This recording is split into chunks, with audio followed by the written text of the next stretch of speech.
website မှာ commission agent account တစ်ခုဘယ်လိုဖွင့်ရမလဲဆိုတော့ပြပြပေးပါဖြစ်ပါတယ်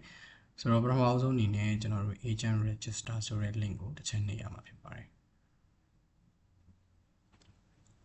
ဆိုတော့နှိပ်လိုက်တဲ့အခါမှာအဓိက agent ရဲ့ information တွေပေါ့နော်ဆိုတော့ personal information တွေကိုဖြည့်ပေးရမှာဖြစ်ပါတယ်ဆိုတော့အဓိကဒီ requirement ပြထားတဲ့ဟာလေးတွေကြတော့မဖြစ်မနေဖြည့်ပေးရမှာဖြစ်ပါတယ်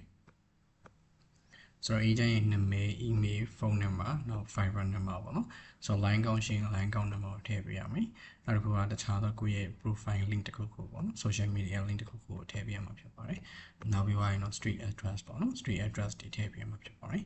လက်ရှိကိုနေတဲ့နေရာနောက်တစ်ခုကကိုယ့်ရဲ့ဒီ state တော့မဟုတ် province ပေါ့နော်ဒီဟာတွေထည့်ပေးမှာဖြစ်ပါတယ်နောက်ပြီးတော့အောက်မှာ current မိကွန်းလေးရှိရဲအဓိကဒီမှာမိထားတဲ့မိကွန်းလေးကိုတော့မဖြစ်မနေဖြည့်ပေးရမှာဖြစ်ပါတယ်ဆိုတော့အကုန်လုံးဖြည့်ပြီးပါပြီဆိုလို့ရှိရင်တော့ register as agent ကိုနှိပ်ပေးရမှာဖြစ်ပါတယ်ဆိုတော့အဲ့လို register as agent ကိုနှိပ်ပြီးပါပြီဆိုလို့ရှိရင်ကိုထည့်ထားတဲ့ email ကို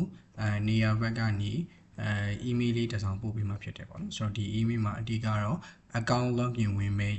URL link ရယ်နောက်တစ်ခုက user name ပေါ့နော်ကိုယ့်ရဲ့ဒီ agent ကုန်းရယ်နောက်တစ်ခုက passport ပေါ့နော်ဆိုတော့ဒီ passport ဒီကိုကျွန်တော်တို့ကတစ်ချက်ထည့်ပေးရမှာဖြစ်ပါတယ်ဆိုတော့ပထမဆုံးအနေနဲ့ကျွန်တော်တို့ဒီဟာကို copy ယူပြီးတော့